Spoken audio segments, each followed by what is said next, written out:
Welcome to the Rogers Kakasungura YouTube channel. Allow me to address you via the audio at this particular time because of the unavoidable circumstances.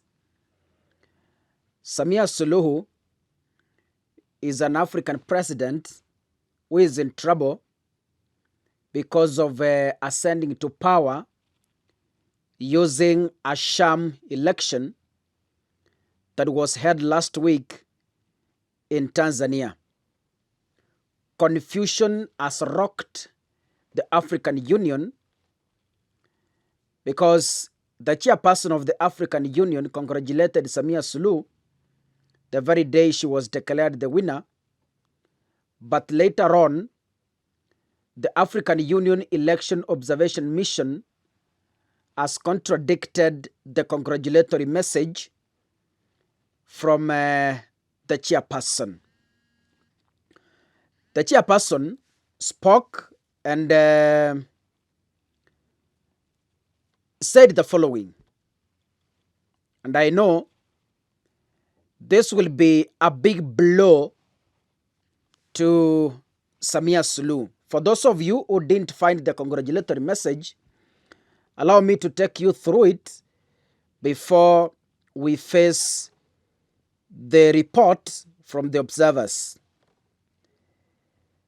The chairperson of the African Union Commission, His Excellency Mohamud Ali Yusuf, takes note of the results of the presidential election in Tanzania and congratulates His Excellency President Samia Suluhu Hassan for the victory.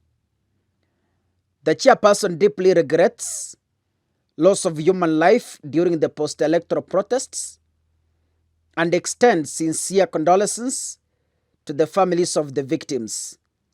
He underscores the imperative of upholding fundamental rights and freedoms, including the right to peacefully assemble and expression, and encourages the authorities to safeguard these rights within the framework of the law. He also calls on citizens to exercise their rights in a peaceful and responsible manner. The chairperson recalls the principles of the African Charter on democracy, elections, and governance, in particular, respect for the rule of law, human rights, fundamental freedoms, and political pluralism, which are the cornerstone of democratic and stable societies.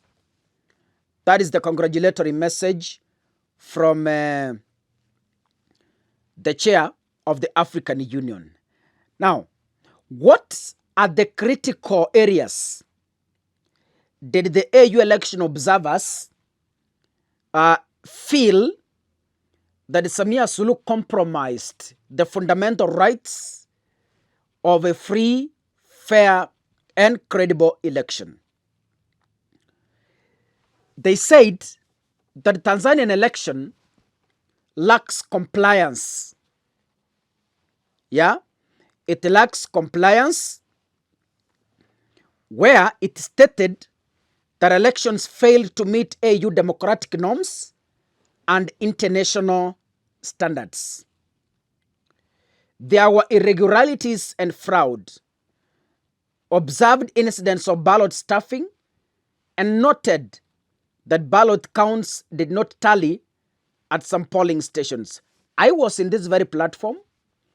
I showed you on how people were marking ballot papers in the wake of the internet shutdown and the power blackout. Restricted environment cited the internet shutdown on and after election day, which compromised the integrity of the process. There was observer hindrance. Reported that the observers were asked to leave polling stations before counting concluded. There was also post-election violence. Explicitly, they regretted the loss of lives following election day protests.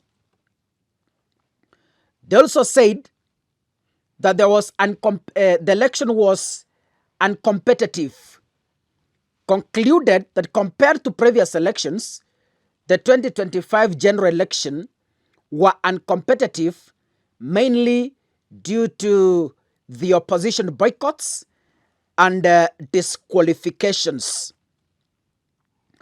This situation is highlighting a common tension between the political and diplomatic arms of the AU Commission and the technical assessment arm, that is the observation mission. The AU chairperson is left with the rotten egg on the face. Yeah, because you cannot congratulate a sham election and the people you sent to observe those elections decide to contradict your statement publicly. Then this one lowers your credibility as the leader of the commission.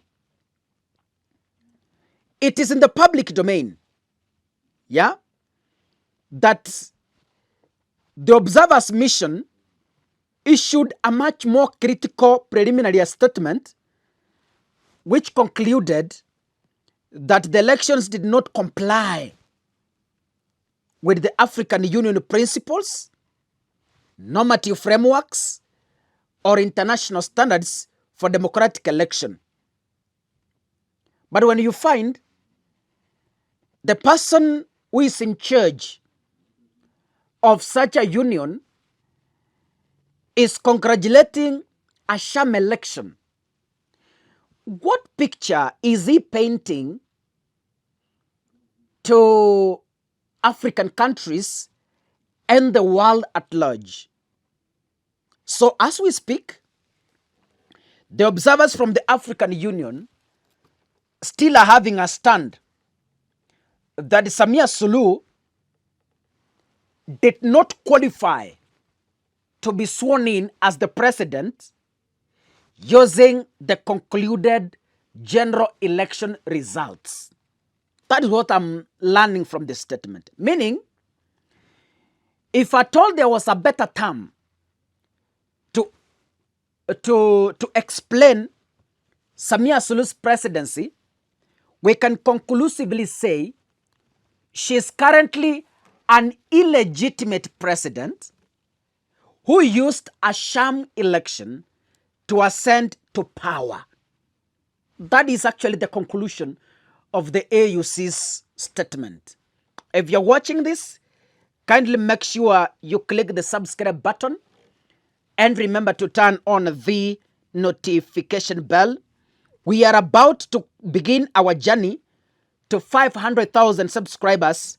That is 500,000, because as we speak, we are already at 196,200.